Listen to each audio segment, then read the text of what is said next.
आप हर महीने पैसे बचाने के लिए कड़ी मेहनत करते हैं, लेकिन महीने के आखिर में आप देखते हैं कि आपके पास कुछ भी नहीं है। कुछ भी नहीं है। आपको लगता है कि इस बार कुछ तो जरूर बचेगा, लेकिन हर बार साल दर साल वही कहानी चलती रहती है। आपके पहले 1 लाख रुपए बार बार आपके हाथ से फिसलते हुए लगते हैं। लेकिन दुनिया के सबसे अमीर आदमी वॉरेन बफेट ने भी एक बार आपकी ही तरह शून्य से शुरुआत की थी। क्या उनके पास कोई जादू नहीं था? उनके पास बस कुछ आसान नियम थे जिनका उन्होंने जीवन भर पालन किया, और वहीं से आज का अरबों डॉलर का साम्राज्य खड़ा हुआ। लेकिन यहाँ ट्विस्ट है। ये नियम इतने आसान है कि ज्यादातर लोग इन्हें कोई महत्व नहीं देते, और ठीक यही कारण है कि वे जीवन भर पहले 1 लाख रुपयों में ही फंसे रह जाते हैं। वे कभी आगे नहीं बढ़ पाते। आज के इस सफर में हम बफेट के 7 सीक्रेट सबक जानेंगे, जो सिर्फ इन्वेस्टमेंट स्ट्रेटजी नहीं है, वे आपके सोचने और फैसले लेने का पूरा तरीका बदल देंगे। आपको एक एक करके पता चलेगा कि आपका पैसा क्यों जमा नहीं हो रहा है, आपसे कहाँ गलती हो रही है, और उन गलतियों को सुधार कर आप अपने पहले मिलियन तक का सफर कैसे शुरू कर सकते हैं। अंत तक बने रहें, क्योंकि सबक नंबर 7 कुछ ऐसा है जो आपके पूरे जीवन की दिशा बदल सकता है। क्या आपने कभी सोचा है, हर महीने की 30 तारीख को अपना बैंक बैलेंस देखकर आप इतने हैरान क्यों होते हैं? ये वही सवाल है, आपकी सैलरी कहाँ गई? आइए एक छोटे से परिदृश्य की कल्पना करें। आपको अभी अभी ऑफिस से अपना पेचेक मिला है। आपने मन में फैसला किया कि इस बार आप कुछ पैसे बचाएंगे, लेकिन किराया बढ़ गया। आप शॉपिंग करने गए, आपने किसी दोस्त से थोड़ी बातचीत की, आपको एक शर्ट पसंद आई और आपने उसे खरीद लिया। आपने महीने के अंत में जो बचा था उसे अपनी बचत माना। और समस्या यह है कि अधिकांश महीनों में आप कुछ भी नहीं बचाते हैं। ये वो गलती है जिसके बारे में वॉरेन बफेट ने बार बार चेतावनी दी है, लेकिन ये एक लाइन आपकी पूरे जिंदगी की दिशा बदलने की ताकत रखती है। मान लीजिए आप अपनी इनकम का 10 या 20% उस दिन बचाते हैं जिस दिन आपको पेमेंट मिलती है। शुरू करते हैं म्यूजिक और दूसरे अकाउंट में ट्रांसफर कर देते हैं। बाकी पैसे से जो चाहे करें। अब सवाल यह है कि क्या इससे कोई फर्क पड़ता है? फर्क साइकोलॉजिकल है। जब आप पहले बचाते हैं म्यूजिक, तो आपके पास सारा पैसा बच जाता है और आप उसी हिसाब से अपने खर्चे कम कर देते हैं। लेकिन जब आप आखिर में बचाते हैं म्यूजिक, तो सारा पैसा खर्च करने लायक लगता है, और पैसा हमेशा खर्च होने का कोई ना कोई रास्ता ढूंढ ही लेता है। यही नियम ट्रेडिंग में भी काम करता है। जो लोग प्रॉफिट होते ही कुछ पैसे निकालकर सेफ जगह पर लगा देते हैं, वे मार्केट गिरने पर भी बच जाते हैं। और जो लोग सोचते हैं कि थोड़ा और बढ़ाएंगे और फिर निकाल लेते हैं, एक दिन मार्केट अक्सर अचानक पलट जाता है और उनका सारा प्रॉफिट और यहां तक कि उनका कैपिटल भी छीन लेता है। तो एक बार खुद से पूछिए, क्या आप अभी भी जो बचा है उसे बचाने के नियम को फॉलो कर रहे हैं? अगर हाँ, तो शायद यही वजह है कि इतने साल काम करने के बाद भी आपके पहले 1 लाख रुपए जमा नहीं हुए हैं। कोई बात नहीं है, क्योंकि इस नियम को बदलने के लिए आपको अपनी जिंदगी नहीं बदलनी है, बस फैसलों का सिलसिला बदलना है। और यही छोटा सा बदलाव आपको उस दिशा में ले जाएगा जहां से आपका असली सफर शुरू होगा। म्यूजिक, अपने पहले 1 लाख रुपए की ओर। क्या आपने कभी सोचा है कि वॉरेन बफेट, जो आज दुनिया के सबसे अमीर लोगों में से एक है, एक बार पछताए थे कि मैंने थोड़ा पहले क्यों नहीं शुरू किया? ये हैरानी की बात है ना? एक आदमी जिसने 11 साल की उम्र में अपनी जिंदगी का पहला शेयर खरीदा था, बाद में उसे देर से शुरू करने का पछतावा हुआ। तो हम में से जो लोग 25, 30 और यहाँ तक कि 35 साल के हैं और अभी भी सोचते हैं कि हमारे पास अभी और शुरू करने का समय है, वे अपनी स्थिति के बारे में सोचें। चलिए थोड़ा पीछे चलते हैं। बफेट बचपन से ही च्युइंग गम बेचकर, कोका कोला की बोतलें बेचकर, अखबार बेचकर पैसे बचाते थे। धीरे धीरे उनके पास कुछ पैसे जमा हो गए। 11 साल की उम्र में उन्होंने उन पैसों से अपनी जिंदगी का पहला शेयर खरीदा था। उस समय शायद वो रकम बहुत बड़ी नहीं रही होगी, लेकिन आज इतने सालों बाद उस छोटे से फैसले ने उन्हें ऐसी ऊंचाइयों पर पहुंचा दिया है जिसकी कल्पना भी नहीं की जा सकती। यही असली सच्चाई छिपी है। आपको लग सकता है कि पैसा ही असली है, जितना ज्यादा पैसा उतना ज्यादा इन्वेस्टमेंट, लेकिन बफेट की जिंदगी कुछ और ही कहती है। समय नहीं, पैसा ही असली पूंजी है। क्योंकि समय के साथ पैसे की एक छोटी सी रकम भी अपने आप बढ़ने लगती है। ये अपने आप काम करने लगती है, जिससे कंपाउंडिंग कहते हैं। अब एक आसान सा हिसाब लगाते हैं। मान लीजिए दो लोगों ने इन्वेस्ट करना शुरू किया। एक में 25 साल की उम्र में, दूसरे ने 35 साल की उम्र में। दोनों ने बराबर पैसे लगाए और उन्हें एक जैसा रिटर्न मिला। लेकिन जिसने 10 साल पहले शुरू किया था, उसे लगभग दोगुनी रकम मिलेगी। सिर्फ 10 साल का फर्क कितना बड़ा फर्क है। ट्रेडिंग और इन्वेस्टिंग में यही सबसे बड़ी सच्चाई है। देर करने का मतलब सिर्फ समय बर्बाद करना ही नहीं है, बल्कि उस समय की सारी पोटेंशियल ग्रोथ को भी खोना है। और यही डर की जगह है। हर दिन जो आप ये कहकर गुजारते हैं कि आप बाद में शुरू करेंगे, म्यूजिक, वह दिन कभी वापस नहीं आएगा। बफेट खुद इतने सफल होने के बावजूद इस बात पर अफसोस करते थे कि उन्होंने पहले क्यों शुरू नहीं किया। तो हम अपने आज के लिए कितना पेमेंट करते हैं, लेकिन यहां से आगे क्या करना है, क्योंकि आज भी 10 साल पहले जैसा होगा। आज आप जो छोटी सी शुरुआत करेंगे, वही भविष्य में आपका सबसे बड़ा फैसला होगा। तो सवाल यह है कि क्या आप आज को बाद में शुरू करने वाली चीजों की लिस्ट में रखेंगे, या आज वो दिन होगा जब आप अपनी कहानी बदलना शुरू करेंगे। क्या आपने कभी ध्यान दिया है कि जब आप अपने दोस्त का नया फोन देखते हैं, तो आपका अपना फोन अचानक पुराना लगने लगता है। लेकिन कल ये फोन आपको एकदम नया और परफेक्ट लगता था। ये इंसानों का सबसे बड़ा फैड है। किसी ने नई कार खरीदी और आपने सोचा, मुझे भी इसकी जरूरत है। जब आप इंस्टाग्राम पर किसी की विदेश यात्रा की फोटो देखते हैं, तो आप सोचते हैं, मुझे भी अब जाना है। हर बार जब आपकी इनकम थोड़ी बढ़ती है, तो आपके खर्चे भी उसी रफ्तार से बढ़ते हैं। इसे लाइफस्टाइल इन्फ्लेशन कहते हैं। और ये आपके पहले 1 लाख टका बचाने के सपने को खत्म करने का सबसे चुपचाप तरीका है। आपको असली प्रॉब्लम कहाँ पता चलती है? हम जरूरतों और चाहतों में कंफ्यूज हो जाते हैं। खाना, घर का किराया, मेडिकल केयर जरूरतें हैं, लेकिन एक नया फोन, महंगे कपड़े, दोस्तों को दिखाने के लिए एक लाइफस्टाइल, ये अक्सर चाहत होती है। म्यूजिक कि हम कहते रहते हैं कि हमें इसकी जरूरत है। अब मजे की बात यह है कि दुनिया के सबसे अमीर लोगों में से एक वॉरेन बफेट है। वो आज भी उसी छोटे से 3 बेडरूम वाले घर में रहते हैं। म्यूजिक जो उन्होंने लगभग 70 साल पहले शादी के बाद खरीदा था। अगर वो चाहते तो दुनिया के किसी भी महल में रह सकते थे, लेकिन वो कहते हैं, इस घर में मेरी जरूरत की हर चीज है। अगर अरबों रुपए वाला इंसान इतनी सादगी से रह सकता है, तो हम अपनी बचत फोन या ड्रेस पर क्यों खर्च करें? अब एक असली उदाहरण सोचिए। मान लीजिए दो लोगों की सैलरी एक जैसी है। एक हर महीने कुछ नया खरीदता है और अपने दोस्तों के साथ बने रहने की कोशिश करता है। म्यूजिक के साल के आखिर में उसके पास 0 पैसे बचते हैं। दूसरा अपनी मर्जी से जीता है। वो दिखावे की रेस में हिस्सा नहीं लेता। साल के आखिर में उसके पास बचा हुआ पैसा होता है, जिसे वो इन्वेस्ट कर सकता है। 10 साल बाद पहले इंसान के हाथ में सिर्फ पुरानी यादें होती हैं, और दूसरे के हाथ में एक बड़ी संपत्ति होती है। ये डर की जगह है। अगर आप हर दिन समाज को दिखाने के लिए जीते हैं, तो एक दिन आपको अचानक एहसास होगा कि आप बूढ़े हो गए हैं, लेकिन आपके पास कोई सेविंग्स नहीं है, कोई सिक्योरिटी नहीं है, और फिर पछताने के अलावा कुछ नहीं है। म्यूजिक लेकिन यही भविष्य की रोशनी है, क्योंकि इस रेस से बाहर निकलना पूरी तरह से आपके हाथ में है। आपको बस खुद से एक सवाल पूछना है, क्या ये मेरी असली जरूरत है, या दूसरों को दिखाने की इच्छा? अगली बार जब आपके पास पैसे आए और आपका दिल कहे कि इसे मत खरीदो, तो एक बार रुकें और खुद से पूछें, म्यूजिक, क्या मुझे सच में ये चाहिए, या मैं बस दूसरों के साथ बने रहना चाहता हूँ? क्या आपके साथ कभी ऐसी सिचुएशन हुई है?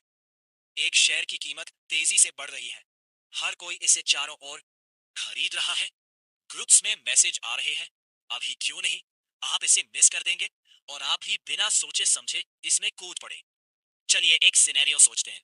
मान लीजिए एक शेयर की कीमत एक हफ्ते में दोगुनी हो गई है। टीवी, सोशल मीडिया, दोस्तों की चैट में हर जगह यही चर्चा है। आपके मन में एक बेचैनी काम कर रही है। मैं उस म्यूजिक से बाहर तो नहीं रह रहा, जिससे हर कोई पैसा कमा रहा है ना? इस डर को फियर ऑफ मिसिंग आउट कहते हैं, और इसी डर की वजह से आप बिना सोचे समझे उसमें पैसा लगा देते हैं। कुछ दिनों बाद मार्केट अचानक उल्टा हो जाता है, कीमतें गिरने लगती हैं, और म्यूजिक आप बैठकर अपनी सेविंग्स को खत्म होते देखते हैं। ये इन्वेस्टमेंट का सबसे बड़ा दुश्मन है, लालच। और दूसरी तरफ एक और दुश्मन है जो उतना ही खतरनाक है, डर। जब मार्केट गिरने लगता है और चारों ओर पैनिक फैल जाता है, तो लोग डर के मारे अपना सब कुछ बेच देते हैं, यहाँ तक कि वे अच्छे इन्वेस्टमेंट भी, जो समय के साथ असल में बदल गए। वॉरेन बफेट यहाँ बाकियों से अलग है। वो कहते हैं, जब दूसरे लालची हो तो आप सावधान रहें, और जब दूसरे डरे हुए हो तो आप बहादुर बने। इसका मतलब है कि जब हर कोई जल्दी में खरीद रहा हो तो असल में वो सबसे ज्यादा सावधान रहने का समय होता है। और जब हर कोई पैनिक में बेच रहा हो तो वो सबसे अच्छा मौका हो सकता है। सुनने में ये आसान लगता है ना? लेकिन असल में ऐसा करना लगभग नामुमकिन है, क्योंकि जब आपके आसपास हर कोई एक ही दिशा में भाग रहा हो तो ये गलत लगता है, बेवकूफी लगती है। लेकिन यही एक चीज मार्केट में टिके रहने और हारने के बीच का अंतर बनाती है। जरा सोचिए, अगर आप हर बार इमोशन में आकर फैसले लेते हैं, लालच में खरीदते हैं, डर में बेचते हैं, तो आप असल में मार्केट में खरीदकर अपना दिमाग खो रहे हैं। और एक दिन जब आप पीछे मुड़कर देखेंगे तो आपको समझ आएगा कि हर बड़े नुकसान के पीछे सिर्फ एक ही वजह थी, बिना सोचे समझे इमोशन में आकर फैसले लेना। लेकिन बात यह है कि यह स्किल सीखी जा सकती है। जिस दिन से आप खुद से पूछना शुरू करेंगे कि क्या मैं सच में समझकर फैसले ले रहा हूं या सिर्फ डर या लालच में भाग रहा हूं, उस दिन से आप बाकी 90% लोगों से अलग हो जाओगे। तो अगली बार जब आप मार्केट में कोई पर फैसले लेते हैं, रश देखें, चाहे वो खरीदने की हो या बेचने की, तो रुके और खुद से पूछें, क्या यह फैसला मेरा दिमाग ले रहा है या मेरी इमोशन? क्या आपने कभी किसी कॉइन या शेयर के बारे में इतना शोर सुना है कि आपने भी बिना जाने उसमें पैसे लगा दिए, सिर्फ इसलिए क्योंकि बाकी सब उससे डरते हैं? मैं पीछे नहीं रहना चाहता। तो चलिए एक छोटा सा सिनेरियो सोचते हैं। आपके एक दोस्त ने अचानक कहा कि उसने एक नई कंपनी में शेयर खरीदे हैं और हर हफ्ते कीमत दोगुनी हो रही है। जब आपने उससे पूछा कि कंपनी कैसा कर रही है, तो दोस्त रुका और बोला, मुझे ठीक से नहीं पता, लेकिन हर कोई इसे खरीद रहा है, इसलिए मैंने भी इसे खरीद लिया। आप शायद हंसे होंगे, लेकिन थोड़ी देर बाद आपने खुद भी वही किया। आप बिना समझे बस भीड़ को देखते रहते हैं। यह सबसे खतरनाक गलती है। लोग सोचते हैं कि जब हर कोई कुछ कर रहा है तो वो अच्छा ही होगा। लेकिन असली सच यह है कि अगर आप यह नहीं समझते कि कंपनी असल में क्या करती है, तो आप इन्वेस्ट नहीं कर रहे हैं, आप जुआ खेल रहे हैं। वॉरेन बफेट इस एरिया में बाकी सबसे बिल्कुल अलग है। जब पूरी दुनिया टेक कंपनियों में के पीछे भाग रही थी, डॉट कॉम के जमाने में, जब हर दिन नई टेक कंपनियों की कीमतें आसमान छू रही थी, तब बफेट पूरी तरह चुप थे। लोग उनसे कहते थे कि वो समय के साथ नहीं चल पा रहे हैं। लेकिन बफेट के पास कहने के लिए एक बात थी, मुझे समझ नहीं आ रहा कि ये बिजनेस असल में कैसे चलेंगे, इसीलिए मैं इसमें इन्वेस्ट नहीं करूंगा। और इसके बाद जो हुआ वो हिस्ट्री है। डॉट कॉम बबल फट गया। जिन लोगों ने बिना समझे सिर्फ हाइप की वजह से इसमें पैसा लगाया, उनमें से कई ने सब कुछ खो दिया। और बफेट, जिन्होंने उस रेस में हिस्सा नहीं लिया, उन्होंने अपना पैसा और अपनी दौलत वैसी ही रहने दी। अब जरा सोचिए, अगर आप ऐसी जगह पैसा लगाते हैं जिसे आप समझते नहीं हैं, तो जब मार्केट गिरेगा तो आपको समझ नहीं आएगा कि क्या करें। म्यूजिक, आप डर के मारे बेच देंगे या होल्ड कर लेंगे? आपको कुछ भी समझ नहीं आएगा, क्योंकि आप उस पर भरोसा नहीं कर सकते जिसे आप नहीं समझते। लेकिन यहाँ आने के लिए एक जगह है। आपको दुनिया की हर चीज का एक्सपर्ट होने की जरूरत नहीं है। बस थोड़ा समय निकालकर पढ़े और समझे कि आप किस चीज में इन्वेस्ट कर रहे हैं। सवाल पूछें। बफेट खुद कहते हैं कि उनकी सफलता का राज मुश्किल नहीं है, वो सिर्फ उन्हीं चीजों में लगे रहते हैं जिन्हें वो साफ तौर पर समझते हैं। तो अगली बार जब कोई कहे इसे खरीदो, तो कीमत बहुत तेजी से बढ़ रही है, फिर रुके और खुद से पूछें, क्या मैं सच में समझ रहा हूं कि ये क्या है, या मैं बस भीड़ के पीछे चल रहा हूं? क्या आपने कभी एक छोटी बर्फ की गेंद को पहाड़ी से लुढ़कते देखा है? पहले तो ये इतनी छोटी होती है कि आप इसे अपने हाथ में छिपा सकते हैं। लेकिन एक बार जब आप लुढ़कना शुरू करते हैं, तो बर्फ धीरे धीरे जमा होने लगती है और आखिर में वो छोटी सी गेंद बर्फ का एक बड़ा ढेर बन जाती है। वॉरेन बफेट ने अपनी जिंदगी की तुलना इस छोटी सी बर्फ की गेंद से की थी। उन्होंने कहा था कि जिंदगी एक बर्फ की गेंद की तरह है। आपको बस थोड़ी गीली बर्फ और एक ऊंचा पहाड़ चाहिए। इसका मतलब है कि आपको एक अच्छी शुरुआत और बहुत सारा समय चाहिए। चलिए एक सिनेरियो सोचते हैं। अगर आप पहले दिन से पैसे बचाना शुरू करते हैं, तो हो सकता है कि आपने पहले महीने में कुछ हजार टका ही जमा किए हों। म्यूजिक, 6 महीने बाद अगर आप इसका हिसाब लगाएं, तो ये बहुत बड़ा नहीं है। ऐसा लगता है कि अगर आप इस तरह से बचाते रहे तो क्या होगा? हो सकता है आपके दोस्तों ने पहले ही नए फोन खरीद लिए हो और वेकेशन पर चले गए हो और आप बैठे बैठे थोड़ा थोड़ा करके बचत कर रहे हो। ज्यादातर लोग इस समय हार मान लेते हैं क्योंकि शुरुआती साल इतने धीमे और बोरिंग होते हैं कि लगता है इस रास्ते पर कुछ नहीं होगा। बस यही कंपाउंडिंग का क्रूर और सुंदर नियम है। मान लीजिए आप हर साल 12% रिटर्न पर 1 लाख टका इन्वेस्ट करते हैं। पहले साल में प्रॉफिट सिर्फ 12,000 टका होगा। क्या ये बहुत आसान नहीं लगता? लेकिन 7 साल बाद वो पैसा लगभग 2 गुना हो गया है। और अगर आप नहीं रुके तो 20 साल बाद वही 1 लाख टका लगभग 10 लाख हो जाता है, बिना किसी एक्स्ट्रा मेहनत के। बस समय और सब्र, यही स्नोबॉल का असली राज है। पहले कुछ सालों तक बॉल इतनी छोटी रहती है कि ऐसा लगता है जैसे कुछ बढ़ ही नहीं रहा है। लेकिन एक बार जब ये एक खास साइज पार कर जाती है तो हर चक्कर में जमा होने वाली बर्फ की मात्रा पहले से कई गुना ज्यादा हो जाती है। आखिरी कुछ सालों में आपको जो स्कॉलरशिप मिलती है वो असल में आपकी पूरी जिंदगी होती है। क्या आप जानते हैं कि दुनिया का सबसे सफल इन्वेस्टर अपने दिन का ज्यादातर समय कैसे बिताता है? वो मार्केट नहीं देखते, चार्ट नहीं देखते, बल्कि दिन में करीब 5 से 6 घंटे सिर्फ पढ़ाई में बिताते हैं। हैरानी की बात है ना? वॉरेन बफेट, जो दुनिया की सबसे बड़ी कंपनियों के मालिक हैं, वो भी हर सुबह उठकर सबसे पहले अखबार की रिपोर्ट पढ़ते हैं। किसी ने एक बार उनसे पूछा कि सफलता का राज क्या है? उन्होंने किताबों के ढेर की ओर इशारा करते हुए कहा, ऐसे ही हर दिन पढ़ो, ज्ञान ब्याज की तरह जमा होता जाएगा। चलिए अपनी जिंदगी को देखते हैं। अगर अचानक आपके सारे पैसे डूब जाएं, आपका बैंक अकाउंट खाली हो जाए, आपके पास क्या बचेगा? कोई भी आपकी स्किल्स, आपका अनुभव, आपका ज्ञान नहीं छीन सकता। स्टॉक मार्केट गिर सकता है, प्रॉपर्टी की कीमतें गिर सकती हैं, लेकिन आप जो सीखते हैं वो हमेशा आपके साथ रहता है। अब एक असली उदाहरण के बारे में सोचते हैं। मान लीजिए दो लोग हर महीने बराबर पैसे इन्वेस्ट करते हैं। एक सिर्फ पैसे इन्वेस्ट करता है और कुछ नहीं सीखता।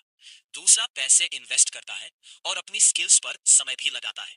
वह नई चीजें सीखता है और अपने काम की क्वालिटी को बेहतर बनाता है।